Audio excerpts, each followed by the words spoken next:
ஏங்க மக்களே, நம்ம ஈரோடு மாவட்டத்தில் கோயிலுக்குன்னு போனால் இப்படி ஒரு கோயிலுக்கு போகணுங்க. நம்ம போயிட்டு வந்ததும் வாழ்க்கையே மாறுன்னு இப்போ தாங்க தெரியுது.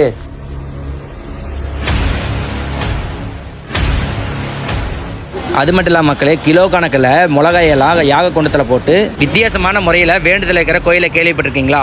தமிழ்நாட்டிலே 2வது இடமா இருக்கிற நம்ம ஈரோடு மாவட்டம் பவானி வட்டம் மயிலம்பாடிங்கிற கிராமத்தில் குறிச்சி மலையில் தாங்க இந்த கோயில் அமைஞ்சிருக்கு.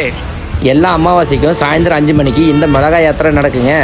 இந்த மிளகாய் யாத்திரையில் நீங்கள் கலந்துக்கிறனால தொழில் பிரச்சனை, சொத்து பிரச்சனை, வீட்டு பிரச்சனை, இந்த பிரச்சனை எல்லாத்துக்கும் தீர்வு காணலாங்க. இந்த கோயிலில் பூஜை எப்போ நடக்குன்னு பார்த்தீங்கன்னா எல்லா அமாவாசைக்குமே நடக்குங்க, மாதம். அது மட்டும் இல்லாமல் வாழ்க்கையில் உங்களுக்கு பல தடைகள் இருக்கா? கண்டிப்பாக ஒவ்வொரு அமாவாசைக்கு வந்து நீங்கள் காலையில் வந்து 10:30 மணிக்கு மேலே பூசணிக்காய் தீபம் போட்டால் இந்த பிரச்சனை தீருங்க.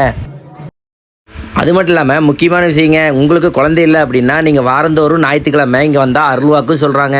மேலும் கோயிலை பற்றியே இல்லை கோயில் நடக்கிற பூஜையை பற்றி தெரிஞ்சுக்கணும் அப்படின்னா கீழே அவங்க கான்டாக்ட் நம்பர் தரேன், கால் பண்ணி விஷயத்தை தெரிஞ்சுக்கோங்க மக்களே. இன்னும் பல பிரச்சனை பார்த்துருக்கீங்களா? கண்டிப்பாக ஒரு டைம் நம்ம திங்கிற கோயிலுக்கு வாங்க, அந்த பூஜையில் வந்து கலந்துக்குங்க. இதே மாதிரி இன்ட்ரெஸ்டான வீடியோ வேணும்னா நம்ம ஐடியா ஃபாலோ பண்ணிக்கோங்க. பாய் பாய் மக்களே.